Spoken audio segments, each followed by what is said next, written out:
going somewhere to a completely different place was not only made me learn a lot about the culture, but about myself, that I can do something as an individual and know that I can succeed at it. Hello everybody, thanks for coming. I'm Rich Radabaugh. I'm an instructor with the Criminal Justice Program. To my left is Elizabeth Brondike. She's in charge of learning abroad. And we have Erica over here. She's one of our graduate students that also went on our trip this last summer to England. We also have Katie Cathcart and Anna Kozlowski that are here. And what we're doing today is just making a presentation of the CJ Tour of London. And we're going to try and put together a tour next summer. And so I'm just going to go over some of the highlights myself of what we hope to see when we're there next summer. And things are going to be a little different. I'm going to be the tour guide this time. When we go to London, this will be my 6th trip there. I've been to all the places multiple times that we're going to talk about. And so I'm going to just roll into our presentation. This picture here is a picture of Big Ben and the bridge that crosses the river there. This is Parliament over here. And this is one of the central areas of London. Let's see if I know how to work this thing. Oh, there's us. There's Anna, me, and Katie. I'm smiling. Okay, so the course outcomes, we're going to try and associate the concepts and practices of criminal justice in the U.S. as well as the United Kingdom and see where they relate.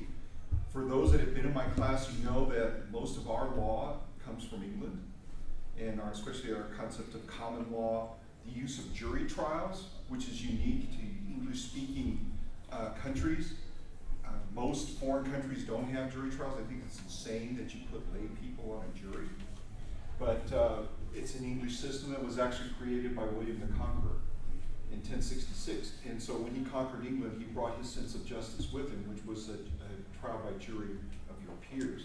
And so we're going to go through that and show the correlations and some of the differences.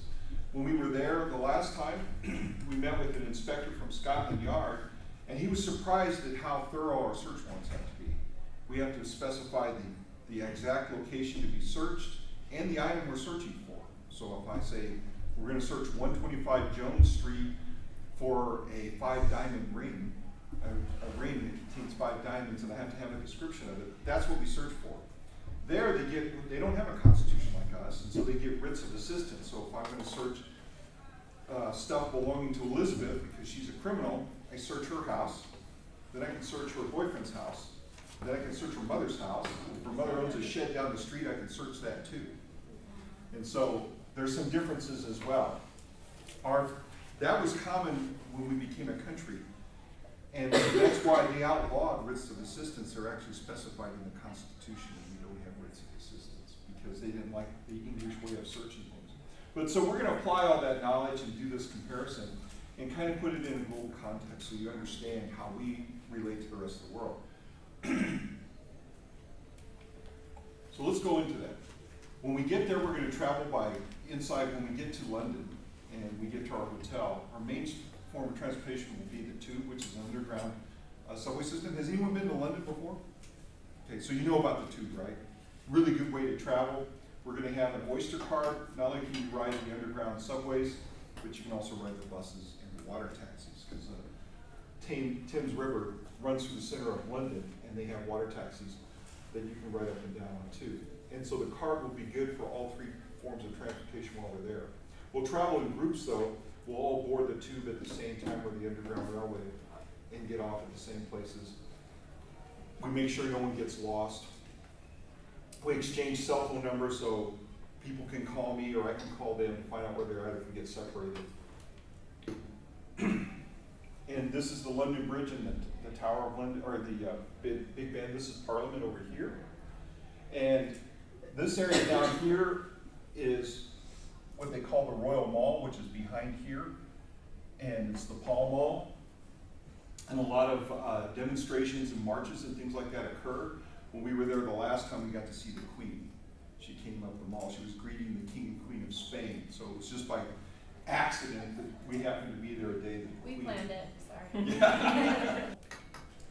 This is Covent Gardens. It's a shopping area in London. It's a very, we brought the students there and they got to go shopping and see different things. There's a lot of restaurants and pubs and clothing stores and all sorts of stuff to do there.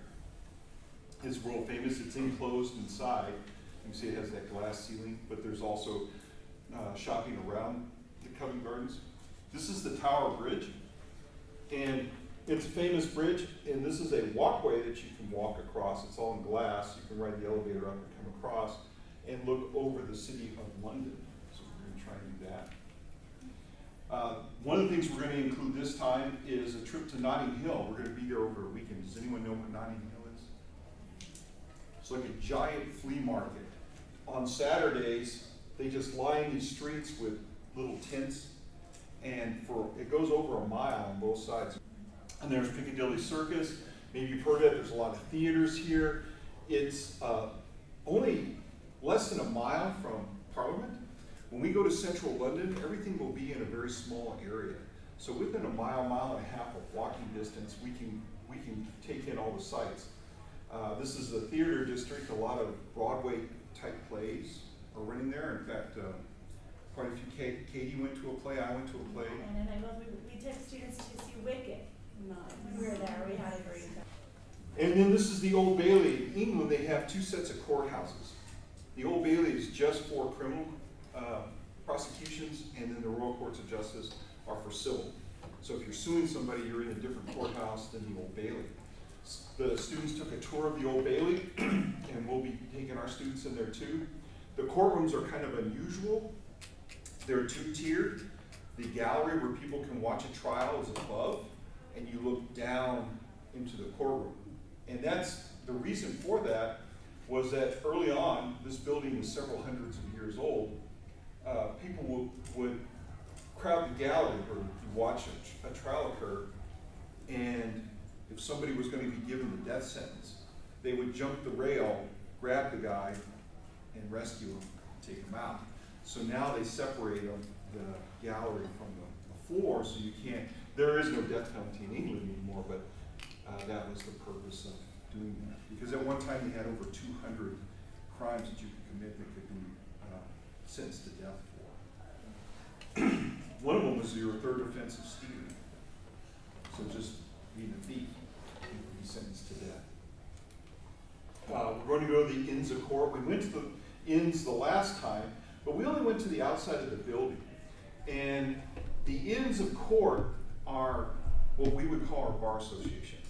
There's only 4 in the entire city of London. There's 2 outside of the city, but 6 total in the entire country of England. And if you're a lawyer and you're going to practice, you have to belong to an inn. Now they have 2 types of lawyers. They have barristers and they have solicitors.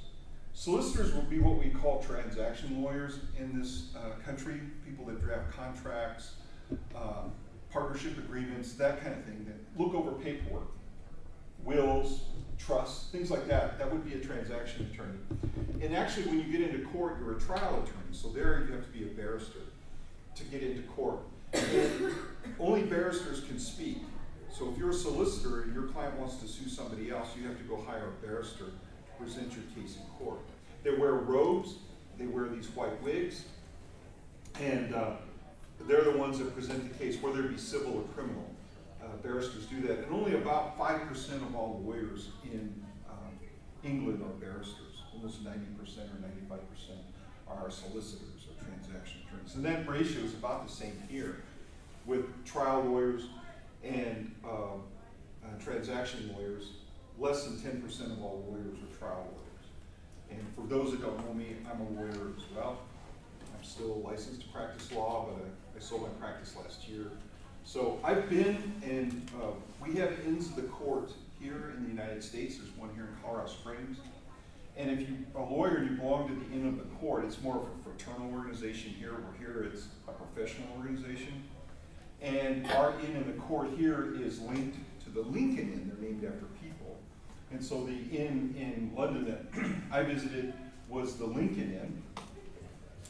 And this is the dining hall in Lincoln. The Inns of the Court are set up like college campuses. And the way they make money is that the lawyers have to rent property or rooms from the inns, just like you would have a dining room, or a dorm room. And that's where their offices are all held. And this tradition goes back to William the Conqueror. He gave this land to the lawyers to put up these inns, because at the time when he gave it, it's called Holborn is the name of the area in London. It was outside the city limits. It's outside the Great London Wall, so he didn't want lawyers living in London. But if you ever saw Harry Potter, this is a picture of the Great Hall inside the Lincoln Inn. And you can see the dining room there. If you're a member of the Lincoln Inn, you have to eat there once a month. Once a month, you either have to go to dinner or lunch. You have to eat. That way you have that camaraderie where you mix with other lawyers and so forth. So this building is hundreds of years old. Have you guys ever heard of Sir Thomas More, A Man for All Seasons? He was an advisor to the king, and he was tried for treason in the basement of this building, which is now a wine cellar. But a lot of history here. The ceiling is over 20 feet high, and where this picture was taken, there's a stage where the masters sit in front, just like this table is set up. And I don't have a picture of the table. I'll have to keep looking because I know I took one. But it's an oak table. It's 50 feet long, and it's carved out of one solid tree trunk. They floated it down the Thames. They took the windows out here on the side, hoisted it in on ropes, put it up on the stage, and carpenters with chisels and hammers made this table. So I'd really like to see it. The gift was, the tree trunk was given by Queen Elizabeth. So it goes back over 400 years. There are 500 years to the time of Queen Elizabeth. And so there's no joints or anything. It's one solid piece of wood. The masters are the senior lawyers that are usually justices or judges there. And then the junior lawyers sit here. And I've actually eaten lunch in here. And there's a lot of history. You can see all the coat of arms. This is the Undercroft Chapel. If you guys ever saw the movie The Da Vinci Code, this was the Roseline Chapel that they used to film the movie. And that's part of the inn, is that you have to have it open to the public, the church open to the public on Sunday. So that's part of their great charter from the king. And you see the tall arches here. It used to belong to the Knights Templar, which were warrior monks, and went to Jerusalem to secure Jerusalem for Christians against the Muslims. And they used to take their mass on horseback, so they would ride in there in full armor on horses and have their mass. So we'll take a tour to see that. And then we're going to try and go to Wadsworth Prison. This is South London. This is the most secure prison in England. They only have 1,600 prisoners here. Most of them are terrorists that they keep in Wadsworth Prison. And this is the Babe and Hart Hub. I tried to load a picture. This was established in 1825. This is off of Piccadilly Square. Charles Dickens, you guys ever hear of him? Famous English writer. And he was a sports writer. That's how he kept alive before they started publishing his novels. So the Babe and Hart was known for its bare knuckle brawls that they would hold in the alley behind the restaurant during the time the building was open, and he would go in there to write stories about boxing. He also, there's a booth in there, they got a little plaque there where they said this is where he would sit, and he also pinned his novels. We went to the British Museum, also in London. I don't have a picture of it, but his novels are there that he hand wrote in notebooks. So you can see the actual novels of Charles Dickens. And then there's the House of Parliament where they make their laws, very close to our capital where we have Congress. And there's Trafalgar Square. It's a central place. Parliament is just on the other side of that, but it's a central place. The Pall Mall starts there. And we'll talk about the naval history in Nelson. This is an obelisk they stole from Egypt. And then they put his statue in there. It's 50 feet high. But the story behind the obelisk and his statue is kind of interesting. But we'll go see that. So you can see you've been at Trafalgar Square. I've been there when they had a soccer riot, so it was quite fun. You can see these fountains here. And they had soccer fans standing on the top tier, and then other soccer fans going up there and throwing them off. And the police came and they ringed the square, and then they started fighting with the soccer players. My wife and I sat up on some steps up here and watched them. And then the Royal Courts of Justice. This is the Royal Hall. This is where you sue people. So it's separate from the Old Bailey, and we'll take a tour of that. This is the interior of that. You can see these buildings are really old, very majestic too. And the reason they would build these majestic places like this, the same reason they built big churches, is so that it convinces you the power of government. The power of the government and its abilities. And so anything that can build something like this and maintain something like that has to be a powerful entity. So that was the purpose of that. Churches were the same way, so that people would get the idea of the power of God. And this is Buckingham Palace. We were there at the time and watched the changing of the guard, which if you're a tourist, you have to see that. See, this road is red? You see that? It's made out of rubber, so when cars drive by, they don't bother the Queen. So, to quiet it down. I'm not making that up. It's true, isn't it? So, the road around Buckingham Palace is, and if the flag is up like this, the Queen is living there. If the flag is at half-mast, then she's staying at one of her other palaces. So, and then we're going to go to the Tower of London. It was where they kept political prisoners. It was originally the fortress of William the Conqueror, but it had been modified and changed over the years by different kings. And we'll take a tour of the Tower of London. A lot of history there. The crown jewels are there. So we got to see all the crown jewels. They go back hundreds, if not 1,000 years of English history. So, heck, Elizabeth. Write that down. Work with our education abroad programs here. And I'm just going to kind of cover some basics regarding our short-term programming. So first of all, this program is slated for May, and it's slated for after the end of the spring semester. So what does that mean for credit? So that means that all of the credit that you earn on this program, the 3 credits of undergrad or grad credit, will count towards summer semester. And we structured this program and the dates of this program to happen between the end of the spring semester and the start of the summer semester. So students, you can take this, you can go on this trip and it won't interrupt any summer classes that you are taking that you need to be here on campus for. Also, if you do take it for credit, it'll be 3 credits, and if you take another summer class, it's another 3 credits. That means that you are eligible for summer financial aid. So you can talk to the Student Financial Aid Office about if you are eligible to take out summer financial aid, which may help retroactively pay for this program. Now, the only thing with financial aid is that this program would happen before your summer aid may be released.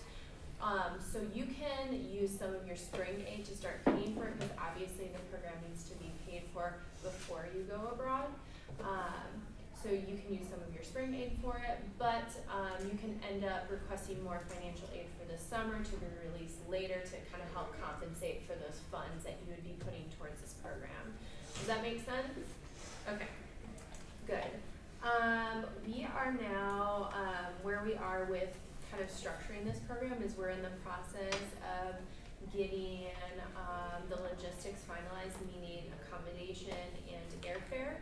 And round trip airfare is something that we're going to be including in the program fee, which will include the airfare and accommodation. Most of the meals, besides what are provided with the accommodation, meaning like a breakfast, will be on your own. So that would be an out-of-pocket expense that you will want to think of. Another out-of-pocket expense that you're going to want to think of is a passport. So all students who go on this program need to have a passport, whether it's a U.S. passport or another passport of another nationality. That's fine, but you just need to have a valid passport. Which, if you don't have a valid passport, you need some assistance with that. feel free to contact me and I can help you walk through that process. Now, if you do hold a U.S. passport, you can go on this program without getting any type of visa or anything like that. However, if you do have a passport of another country or nationality, we may want to look up any immigration requirements where you would need additional permissions from the UK government to enter England. Does that make sense to everybody? Okay. So we're estimating the cost to be between $2,500 and $3,000, and that would be pretty comprehensive. That estimated cost does not include tuition. You will be billed, your regular undergrad or grad tuition to your UCCS student account, and then where you will pay the program fee and deposits will be released shortly as soon as we confirm those logistical pieces like airfare and accommodation. Any students who are ready to do this program will release that information on our application page.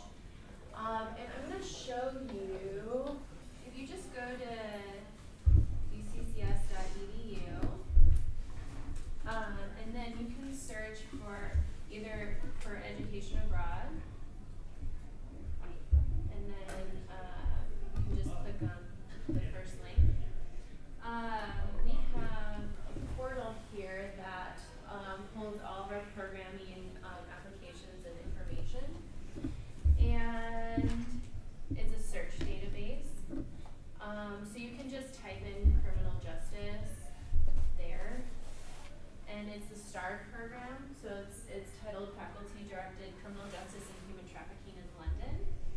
And you can actually apply now, but I have on there that summer 2018 information coming soon. But just for your reference, I kept on there the summer 2017 information so that you can kind of see what the program was structured like last year. It's gonna be pretty similar to how it was structured last year. I think this year it'll just be a little bit more in depth, which will be great for you.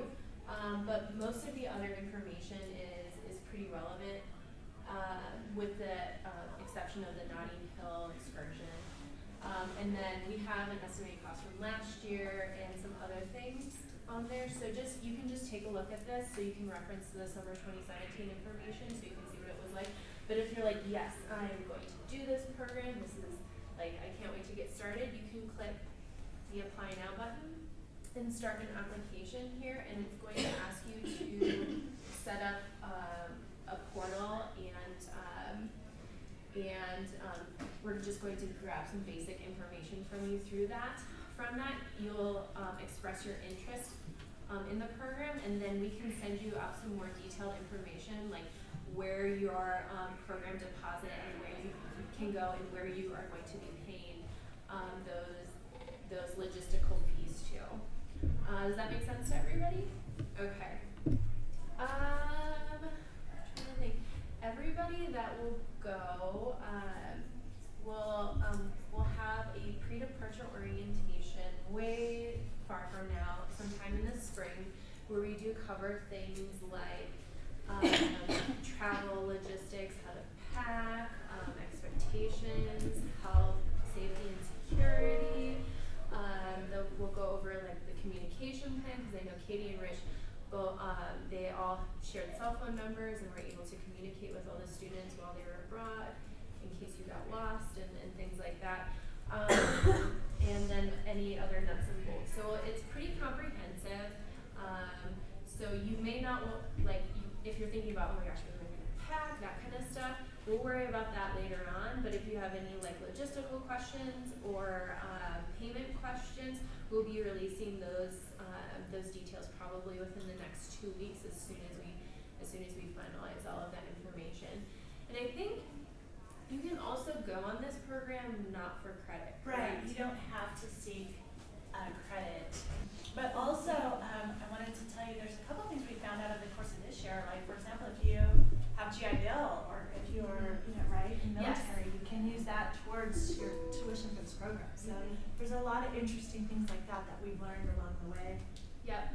And if you do have GI, if you do get any VA funds or anything like that, or you're wondering if any scholarships will apply, just feel free to shoot me an email or ask me, and I'll work with you on that. Yeah. Do you guys have scholarships or no? So at this time, the study abroad office, we don't have any internal scholarships to offer. Unfortunately, maybe next semester we might, but as of right now, we don't have any. And most other scholarships require that the programs be a little bit longer than this one is, and we try to keep costs really, really low for this program, and I think that we've done a really good job at making sure that this program is affordable. Something to consider is that London especially is one of the highest cost cities in the world, and for what you are doing on this program, most people cannot travel to London for a week on that kind of price point. So we've worked really hard to make sure that the costs are very reasonable and it's affordable and things like that. And as far as deadlines are concerned, we probably won't have, you probably will see some kind of January deadline for you to show your interest online. So you have still some time to consider, and you'll have several months to be able to kind of save up and save funds for the payment of the program. Any other questions?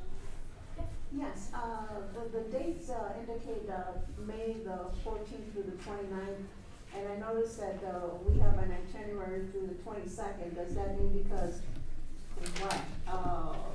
Sorry, guys, that is actually a typo. Okay. My bad. As we get numbers, the final dates will come forward too. We'll finalize all of that. And I've asked you guys to include your email address over here, and you'll see us coming into your classes over the next couple of semesters too, just talking about this trip to students. And so if you'll share your information with me, then I will be pushing you out final information on this all the time. And just any changes that come forward, what some of those deadlines look like. We walk very closely with you guys through this program. And then Rich and Anna and I were completely devoted to any questions that you have. I built some information for you, pick it up before you go. It has all of our contact information. We know this is kind of a big thing for most people to travel across the pond and to make a trip like this, and it's a lot of money for everybody. And so we dedicate ourselves to you. With that, we roll with you through the whole trip. And last year we were really dedicated. A lot of our students had bucket lists that they wanted to accomplish while they were there that was in advance of that itinerary, things that they wanted to see. We made that our priority to make that happen and to keep them safe in that process. And so we are at your disposal.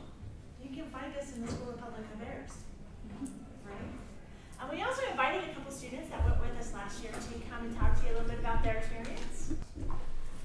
I'm Nikki, I'm a junior, and I went on the tour last year. I'm Erica, I'm a graduate student, and I went on the tour last year. So it was very interesting for me. I am prior military, so this was my first civilian experience going on a trip. What was your favorite part, Erica? So I like to tour Tower of London. And then, so my goal is every country that I go to, I like to go to the aquariums. Just something that I'd love to do. I would say my experience was roughly the same. It was more than what I expected. It was the first time ever in the Europe area, so everything was just amazing. My favorite thing was also the Tower of London because it was something that specifically was geared towards what we were going for. We also did go into the Old Bailey, and I got to sit in on a murder case, which was really a lot different than how they handle it in America. just a word of advice, make sure you sleep a lot when you have the time, just because it was really exhausting and I actually passed out in the House of Parliament because I was so exhausted. So you have to make sure that you drink a lot of water and are prepared for that time change, just because it is something that hit me a lot there. I was exhausted almost the entire time. So make sure that you are prepared for that. I'm actually planning on going the second time this year to get that second experience, because there is a lot more that's geared towards what I wanted to learn this next time. But overall, it was an amazing experience. It's something, the culture over there is completely different than over here. So no matter what you do, no matter what happens over there, even if you go off itinerary, it's going to be perfect. It's going to be fine. So it was a lot of fun. I want to ask you too about the classroom translation of that, and just Erica took the graduate translation and Ashley was in the undergrad translation, and just kind of working with us and interactions with us, your experiences with that. Well, I had you guys as undergraduates, so I knew it was going to be a great experience going in, working with them, because they're amazing professors. It was definitely weird being in another country, having to take the class, but it was, like I said, an experience that I'll never forget, and taking them was amazing. What were your assignments like? So I know for us graduates, we had to write a 15-page paper, and we had reflections throughout the week. We talked with them and explained to them, what we thought was going on so far and how we liked it and whatnot. I know that Nikki's experience was different. So once again, I did have them both as classes before, so I did know them on a more personal basis than a lot of the other kids did if they didn't have them. And once again, it doesn't feel like a class while you're over there. The only thing that you have to do while you're over there is meet with them once or twice and then write a reflection every day in a journal. It doesn't matter how long it is, as long as you put in there what you learned, what you liked, what you didn't like, what was different. You had one of those every day, and then when we got back, we had to write a 10-page paper on our experience. I wrote my paper on Jack the Ripper, which is a famous serial killer over in London, and we actually went on a tour about Jack the Ripper, and we actually went to where the murder sites were. This gentleman took us across London and actually walked with us and did this whole story about Jack the Ripper and took us to the murder sites, which was really, really cool, especially since I love serial killers. So it was definitely super cool. Studying serial killers. You don't like serial killers. I don't like serial killers. I think they're interesting. So that was definitely a really interesting aspect. But that's what I wrote my paper on, and it was a really easy paper to write just because so much happens in that week while you're there that it's so easy to push out a 10-page paper, especially about your experiences and something that you're really interested about. So the workload isn't heavy. It's definitely very doable. So I wouldn't worry about the whole credit thing. I would worry about having your experiences and making sure you get the experience that you want over there, and then everything else will be taken care of once you get back if you enjoy the experience that you have there. Great. Do you guys have any questions for them? And it's also too, you are expecting something completely different than what it actually is. So you have your mind going in, I know I'm going to the House of Parliament today, but what I thought the House of Parliament was is completely different from what it actually was. Mm-hmm. So it's really cool to see the connection there, because you have these predetermined ideas of what something's going to be, and then once you actually get there, and they know so much about it over there that they just explain it all, and then it's completely different than what you were expecting. So it's really cool to write a journal and see write down your ideas of how different it was both times. So. Other questions for these guys? Do you have a question? It was mainly what credit is it, or what class? Yeah, we titled the class originally when we were developing that special topics, under special topics at a graduate level and at the undergraduate level, and it is titled literally CJ Tour of London, Student Tour of London. So I'll be pushing that information very specifically out to you. We walk you very carefully through the registration process with you. You're assigned numbers for registration, and we walk you through all of that, so to make sure all your questions are answered.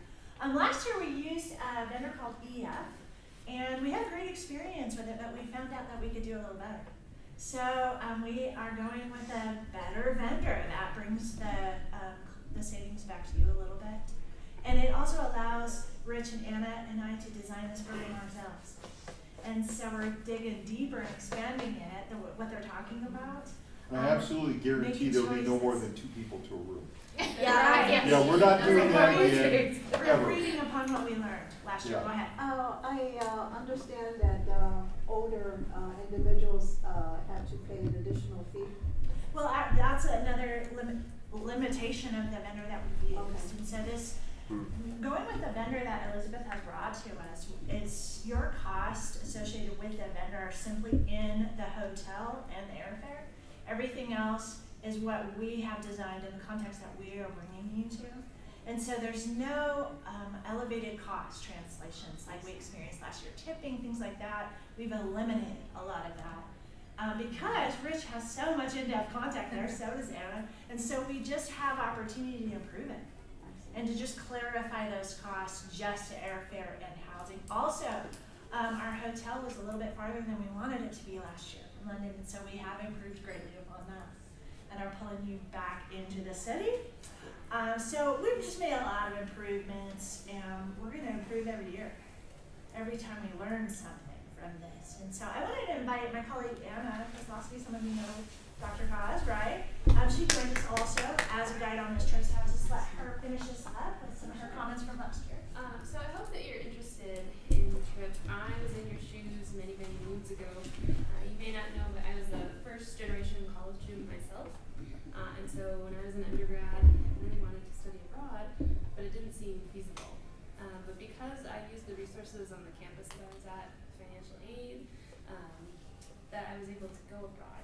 And I think that it's one of the most rewarding experiences that you can have in college, especially if you've never gone. You learn about other cultures, you learn about yourself, you learn about the criminal justice system and our history, and I think it's one of the more memorable experiences. So you might hear the price point and get a little nervous, but just know that there's resources. So talk to all of us. I think you'll find that studying abroad is worthwhile, and I think for me it helped so that throughout my whole life I have this desire to travel and learn more about the world, and that's a really valuable thing. So please ask any questions about the trip in general. And Katie, the hotel that we've selected this time is only a 5-minute walk from the London Eye. So the part about where we were at, central London, this is where everything's at. Big Ben, this is the Westminster Bridge going across the Thames River. Westminster Cathedral is right behind Big Ben there on the other side. And everything is clustered within like a 3-mile area. The London Museum, the War Museum, Buckingham Palace, all that is within pretty much a walking distance of there. But where we were at with EF, we were way out in the sticks, and it took like 20 minutes worth or 30 minutes worth of train rides just to get down there. And the train was actually probably, I don't know, 5 or 6 blocks, the train from our hotel. So that was one thing that we corrected is try to find a place that was more closer to central London. And so it'll be a lot easier to see the sights. Go ahead, Matt. I have a question. I actually have a question back to Ashley.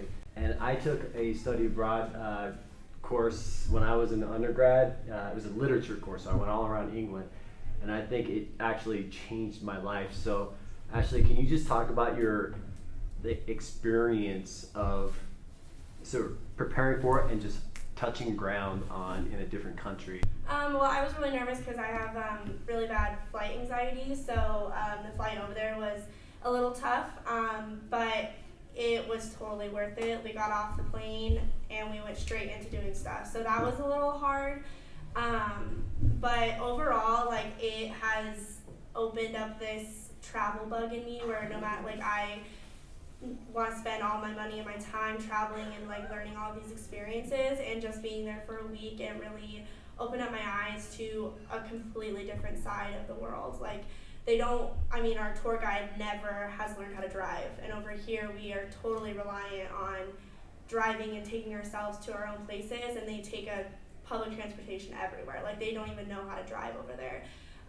So that was really eye-opening to me, and just having all these different cultures in one area. Like I know in America, there's like a lot of different ethnicities and stuff, but over there, like you think you see a lot of English people, but you don't. Like you see mostly different people from different countries over there. So it's really cool to just see the different languages and everything just in one area, along with just seeing how the translation between the criminal justice system from over there to here, like that was a huge eye-opener.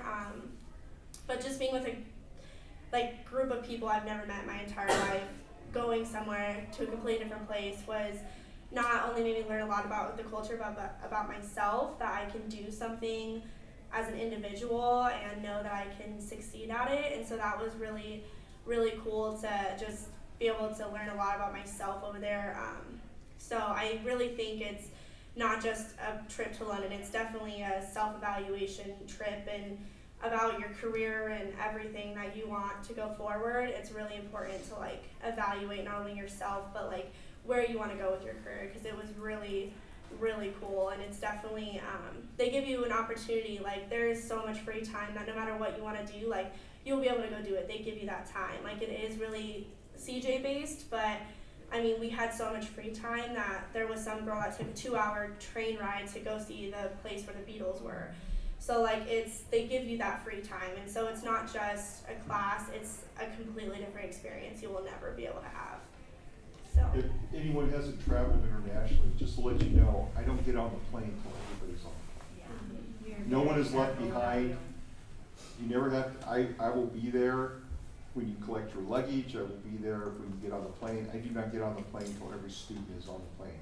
It in was town so for me. wonderful having, like we were so fortunate to have like a 3-man team, and the 3 of us were able to constantly be aware of everybody's location and go with you. Somebody in front, somebody gonna hack, somebody helping with airplane problems. It just worked really well. And so we're just a good working team. So we're gonna keep this team together another year.